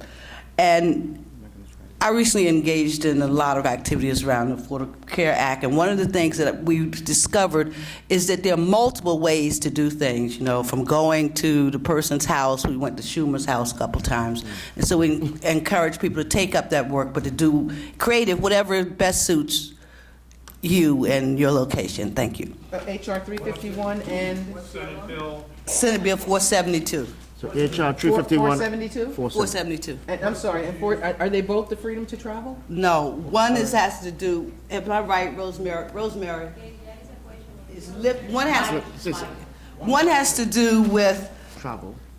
With lifting the embargo, and that's 351. That's the Senate one. That's the, no, well, wait, I tell you what, by the end of the time, I will go back and look. I just looked up it just on the internet quickly. Point of factual information. Yes. 351, HR 351 is the Freedom to Travel to Cuba Act. Oh, right, and, by Representative Sanford, a Republican, and Representative McGovern, a Democrat. Okay, and SB, Senate Bill 472? Okay.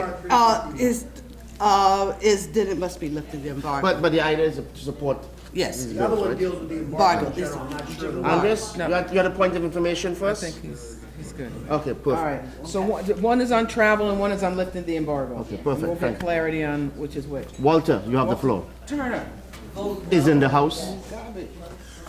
Walter Turner, Global Exchange, respectfully requesting that this body go on record in support of RESPECT, Responsible Ethical Travel Organization, Professional Association, uniting nonprofit entities, travel agents, tour operators, and other travel service providers dedicated to practicing and promoting ethical and socially responsible travel to Cuba.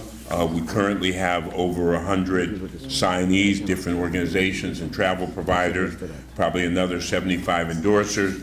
We'll be holding the second conference of RESPECT, which will be June 2nd and 3rd, co-sponsored with ECAP in Havana, Cuba. It will be a 2-day conference. The first day will be looking at the responsibilities of U.S. travelers and organizations in terms of responsible and ethical travel. And the second day will be taking a look at what those institutions and bodies in Cuba demand in terms of what socially responsible and ethical travel means to Cubans from their side of the coin.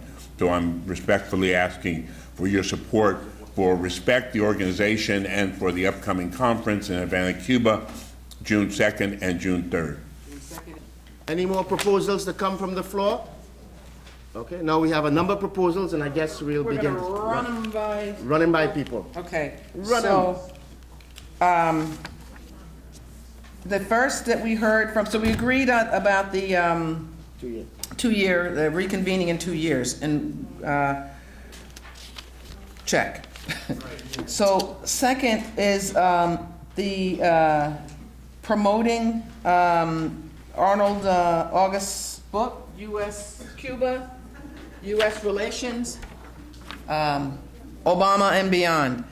I do want to say, as much as Arnold, I appreciate what you're saying. I know that there are a variety of different pieces that have been produced and written that I think we need to look at, honoring and promoting. It may be, and people need to speak to this, but I think that we need to look at all resources that are available and to consider them as materials that we can share with our respective networks. I know that, for example, on the Caravan, we'll be showing the film All Guantanamo is Ours. There's a variety of other different informational pamphlets that we're producing as part of the Caravan to talk about different elements of life in Cuba, fully available to anyone and everyone. The important thing is to get the information out. So if I could just respectfully suggest that we consider looking at all materials that are at our disposal to share on Cuba, to share amongst our respective networks, within our work, within our different programs and projects. Would that be acceptable to Arnold, number one, and would that be acceptable to the body? Does that clarify what I said? Okay. So we're saying that Arnold's book that he just produced, Cuba, U.S. Relations, Obama and Beyond, and I would just suggest those who want more information, since it is a new piece, can have communication directly with Arnold, who's here with us. Do that. but that we look at all materials that are available to share amongst our groups and our work. Is there agreement? Can we vote on that? Do we need to vote on it? No, I don't think so. Okay, everybody's cool with that, right? Okay, check. Second, there was Shep mentioning the Hip Hop Humanity Tour, essentially promoting young people's ability to travel to Cuba, Venezuela, etc. I think the idea of, obviously getting young people involved and engaging in efforts to see the world are positive. These may be, I think that this is wonderful. People are promoting, the different pieces of work that they're doing, and that perhaps, unless there's some real, objection, that overall it's important that we have that information, that we be able to share it amongst our network, and that we promote these kinds of activities. Can we agree that that makes sense? Yeah, all in agreement? Perfect. Okay. Anybody opposed to that? Okay. Third, and then I'm going to ask, I'm going to just split it, and then you can kind of come up and do the other ones. The International Days of Action in Washington, D.C. in September, promoting this. This will be the third official International Days of Action. Cheryl, I think, did a very good job of explaining generally what the objective is. Can we agree that that is an initiative that we would want to support? Yeah. Joan? I support the Day of Action, but I would just make one friendly proposal that... You want to come to the mic? I support the National Network's Day of Actions, but they asked that they begin on September 11th, and I would just ask that they begin on the 12th or the 13th, because in acknowledgement of the fact that there's going to be anniversaries that have traditionally been held on September 11th, and I'm sure this year is going to be an all-out, if not probably military parade in Washington and elsewhere. So that's all I would like to say to just start another day. I'll do them together. Okay, Cheryl? Well, since there was, actually the proposal is just to truncate off September 11th. It's not really a dramatic change. We recognize that the problem with September 11th in many ways. It's also the anniversary of the Chile, the other September 11th. The reason we put that out as a save the date, those dates were selected because of universities being in session and it overlapping with Congress being in session.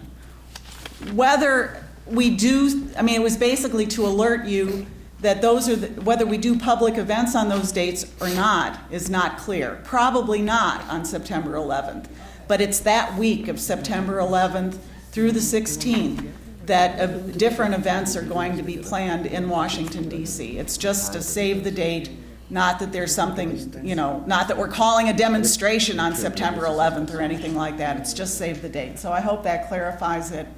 We understand and we appreciate that. Thank you. Okay.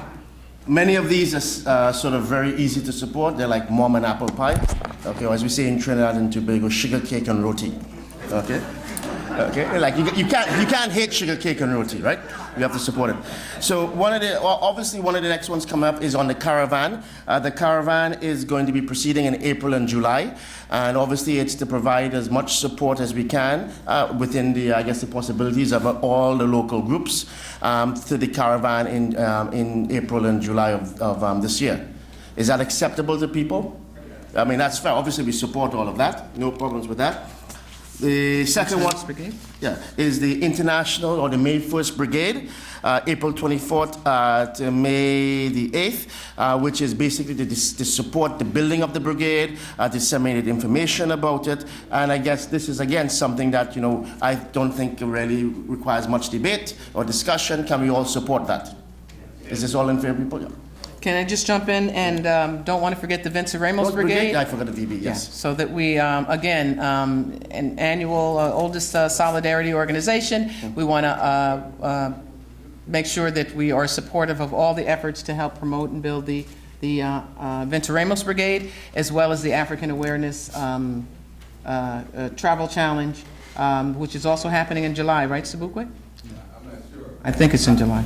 I'm not sure, but I was just going to say, wouldn't it be just simple to say that we support the travel challenge? Yes. Yeah. That's a simple way of saying it. Simple way of saying it. Excellent, excellent. Succinct and to the point. Thank you very much, Sabukwe. Okay.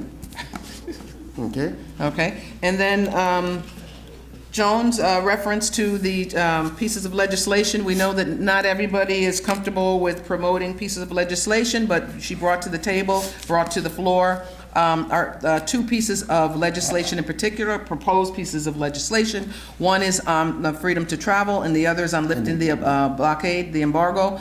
One in the House, one in the Senate. There'll be other pieces of legislation, I think, that may gain some traction. Those who are willing and able to do any kind of advocating around that work. We wanted to raise these as concrete pieces of legislation that we need to, as a body, think about getting behind as best possible as we really look toward dealing with the whole legislative aspect of what it means to change this policy and work toward some form of normalizing relations. Can we essentially agree in theory with there'll be some who will actively engage in that more than others, but as a body, can we agree that we will push to support legislative efforts to lift the blockade and to lift the travel ban? Yes. Is there any objection? Excellent. Okay.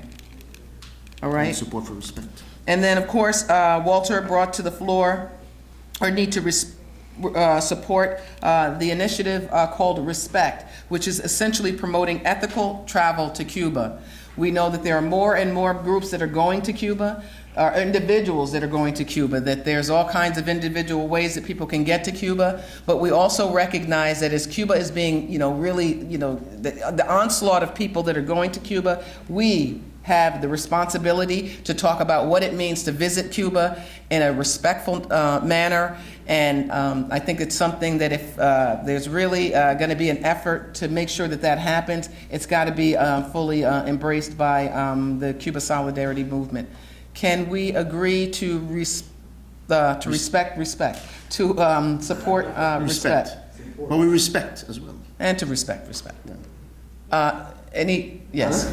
I just going back, I just realized that the thing on the May 1st Brigade also doesn't include any reference to the Guantanamo conference. Okay. Which I think is very important. Good point. Yeah. Good. Yeah.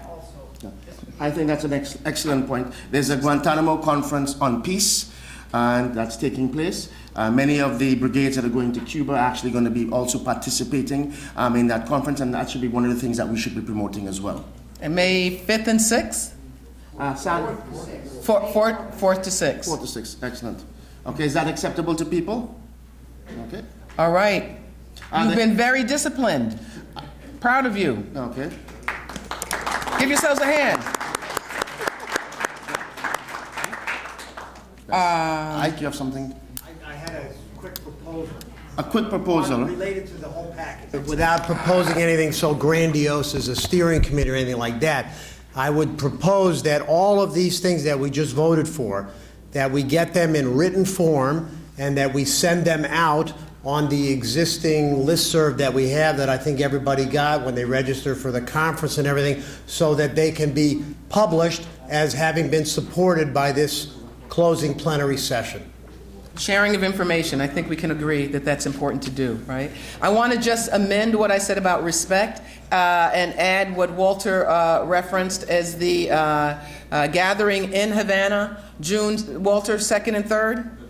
June 2nd and 3rd, those who are able to be there. Again, very important that we get behind any efforts to encourage people to go to Cuba, visit Cuba in a meaningful and respectful manner.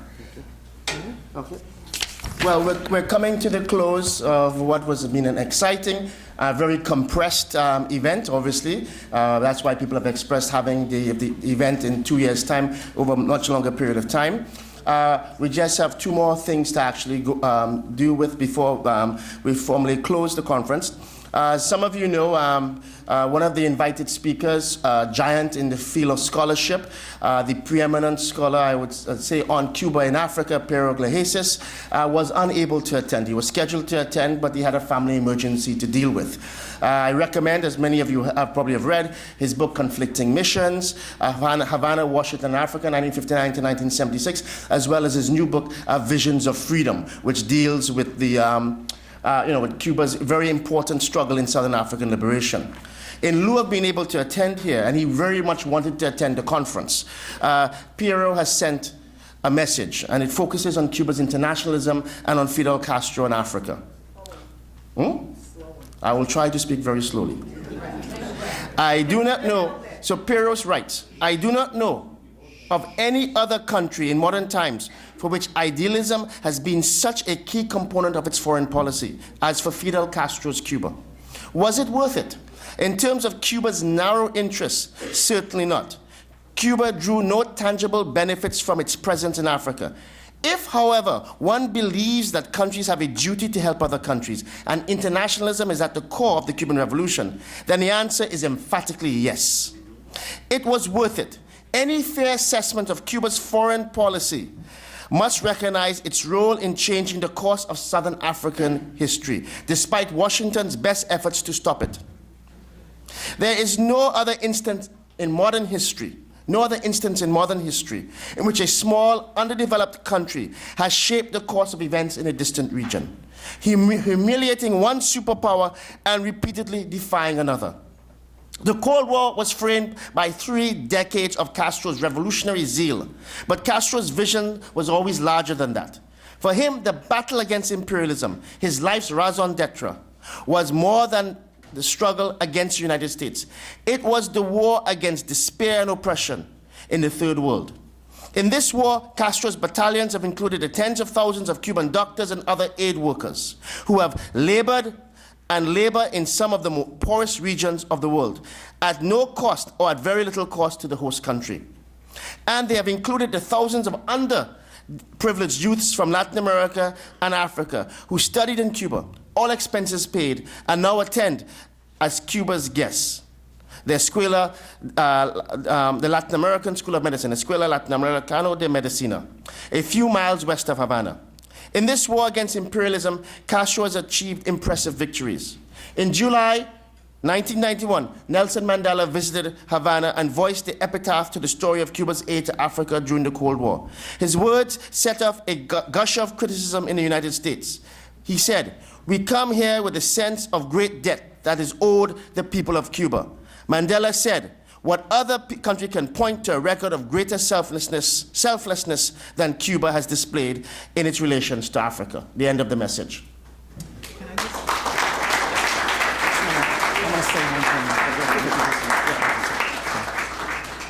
Excellent. I just want to, before we bring on our final speaker, express our gratitude for your staying here, your tenacity, your discipline, and your commitment to really kind of figure out how we collectively agree to move forward with the work that we're doing. This is really, I think, the beginning of what I hope will be a broader and more unifying way for us to do the work that we do for our friends, our family, our loved ones in Cuba, for Cuba's commitment to revolutionary progress. The example that Cuba represents is something we all embrace, and that's been the common thread that has brought us together, whether we've got slightly different political perspectives or we may have different ideas about certain aspects of the work. I think that we've done a wonderful job of really coming together under the banner of our love and appreciation for Cuba. We're incredibly grateful to our friends in Cuba for being here, for taking time out of your busy schedules to be with us throughout this entire weekend, for teaching us to dance. That's incredibly important, incredibly important. So I just want to thank the members of the steering committee, the grouping, the national body that really pulled together these conference calls and engaged in that. Ike took a real central role in helping to pull us together. We appreciate that, Ike. Looking forward to ways that we can really look to build for the future. Thank you. That's enough. And I just want to say that the last voice that you'll hear should be a Cuban voice. Very appropriate. And with that, I want to ask our beloved ambassador to the United Nations, the permanent mission of the United Nations, Ambassador Anayansi Rodriguez, to please come forward and share your thoughts with us.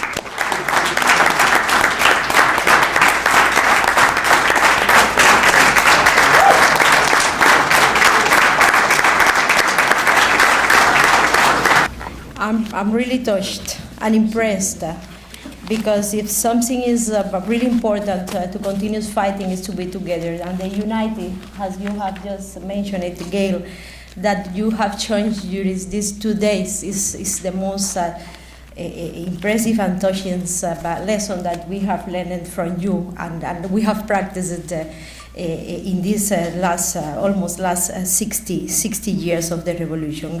Only with unity we can achieve any purpose. And as most of you have said during these 2 days, when we fight together, when we fight united, we win. Certainly we will win. Then I'm really touched also to see once again here a lot of many good friends working together. The work that you have done over these years has been particularly important and useful and helpful. You know very well what these expressions of solidarity mean for a country like Cuba, a small, blocked, but rebel island that continues and will continue to withstand. The strong support we have always received from the worthy sons of this country and other countries like Canada that is represented here, Great Britain that was also here, who are increasingly demanding the unconditional lifting of the blockade and the normal relations between the two nations have been fundamental. We have followed with close attention the discussions in the panels and workshops held at the conference, and today, this morning, the many and very concrete and useful proposals to continue and concrete action to continue our work. Highly sensitive issues have been addressed, such as Cuba's role in the liberation of Africa, democracy in Cuba, the racial theme, and the empowerment of women, as well as problems directly linked to the current state of relations between the United States and Cuba, like the return of the territory illegally occupied in Guantanamo and the fight against the blockade. And in that regard, a special mention deserves for what it means to all of us, the space dedicated to remembering the legacy of a great man, our commander-in-chief and historical leader of the Cuban Revolution, Fidel. So, Viva Fidel! Viva! So many things could be said about Fidel that would be impossible to summarize in a few words and in just short time. Fidel stood out for his solid political thinking and his condition of a leading statesman. His virtue to always maintaining a constant and direct connection with his people. He is one of the greatest exponents of our time of the ideas taken up by the liberators of America. Fidel was and remains today the voice of rebelliousness, resistance, and the hope of the peoples around the world for a better future. He taught us and continues to teach us that the struggle for social justice has no borders. Fidel turned solidarity with other peoples of the world into an essential quality of the Cuban Revolution. The message sent by Piero Iglesias has just shown that.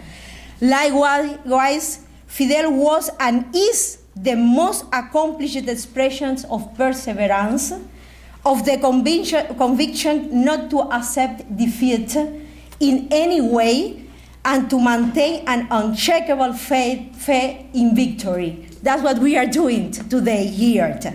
This condition has become an attribute of all of our people and has marked what has been and what is today the Cuban Revolution, which has firmly resisted for almost 60 years of aggression and fierce blockade. And we will continue resisting, and we will win this battle that we are just giving to having together.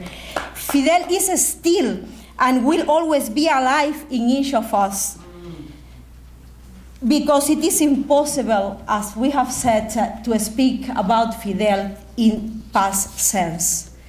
Dear friends, the large number of topics addressed and the depths of the discussion of this conference are a clear expression of the interest of the participants in embracing the widest possible elements that characterize today's Cuban society, in which the common ground has been and still are the huge efforts made by the revolution to reach growing levels of social justice for all. As you know well, as you know better than anyone else because you live and work here, those efforts of the revolution are made under very difficult conditions as a result of a policy of the blockade. That this is the major obstacle to Cuban development and precisely the major obstacle to achieve that social justice. So the battle is not over.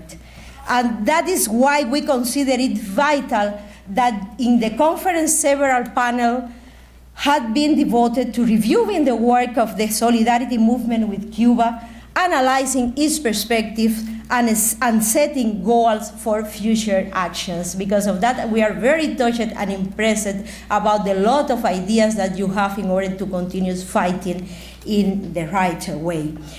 Sometimes we have talked with some people who believe, probably in good faith, and perhaps because they do not have all the information, that the reestablishment of diplomatic relations between Cuba and the United States meant the end of all problems. You know very well it is not so. That is not the case. Some progress has been made in bilateral relations, mainly in diplomatic affairs, dialogue and cooperation on some issues of common interest are good since. However, these steps, together with the executive measures adopted by the previous US government, although they are in the right way, are still very limited and insufficient. But the reality is that the economic, commercial, and financial blockade against Cuba remains in force, as you have very clear and repeatedly said during these 2 days, including its extraterritorial scope, and continues to cause enormous damage and deprivation to our people and our economy. The reality is that the return of the territory legally occupied by the United States naval base in Guantanamo is still pending against the will of the Cuban people. That territory has to come back to the Cuban sovereignty, to the Cuban people. Therefore,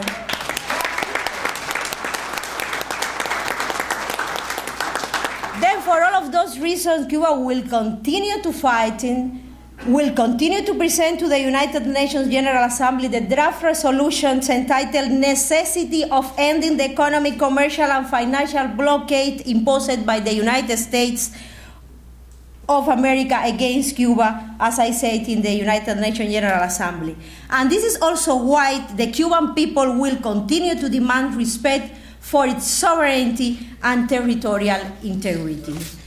And in that battle, your solidarity and mobilization are needed now more than ever.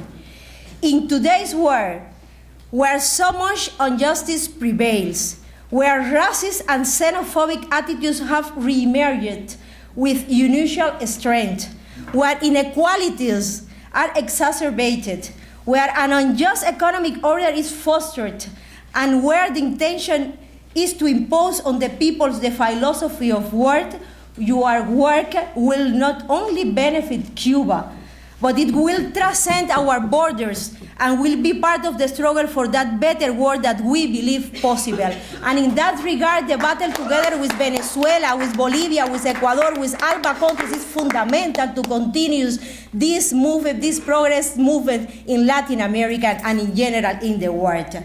Dear friends, I leave this conference convinced that the most important outcome of the discussion over these 2 days has been that we have worked together. I would like to emphasize on that. We have worked together in the pursuit of the same objective. Our past and present history have taught us that only unity paves the way towards victory. We can and we must move forward together to achieve this great goal that we have set ourselves, even if there is diversity of views, which is normal and enrich our debate, because diversity, as I said precisely, helps when, as in this case, we share common goals. There is still a long way to go.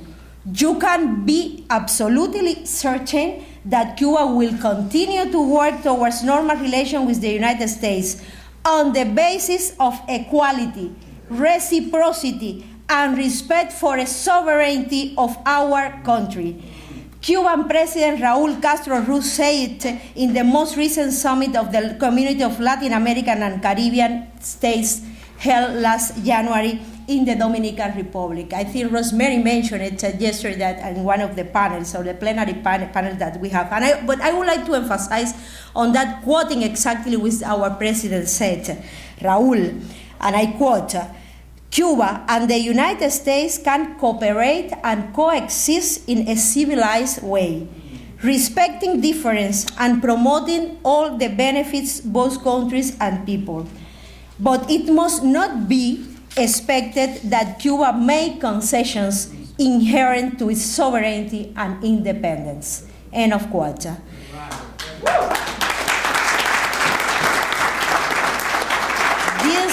This statement leads us to evoke once again our Commander-in-Chief Fidel, because we learned from him that a socialist revolution, to be true, must maintain firmness and principles. And as we have expressed it in another gathering with our brothers from Harlem, we were just paying tribute to our leader Fidel. I said that and re-emphasized that there should not be doubt that we will continue to defend these principles today and in the future, whatever the scenario may be and at any risk. And we are deeply convinced that in this battle, which is not over, we will continue to count on your firm support. ¡Viva Cuba Libre! ¡Viva! ¡Patria o muerte! ¡Queremos!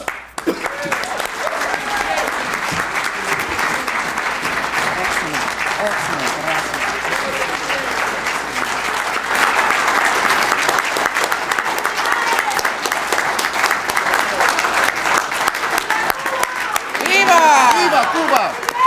¡Viva! ¡Viva! Queremos. Hasta la victoria siempre. Thank you once more. We failed to give one other expression of gratitude, and that is to our friends here at Fordham University Law School. They're magnificent facilities. I don't know if they're here, but we're so grateful for the facilities, from the workshop rooms to where we met earlier at the business school to this wonderful venue. So thank you to our friends at Fordham. We want to give one more. One more. One more appreciation for the local organizing committee and our hosts. Excellent. Excellent. Thank you. Okay, let's go on and redouble our efforts.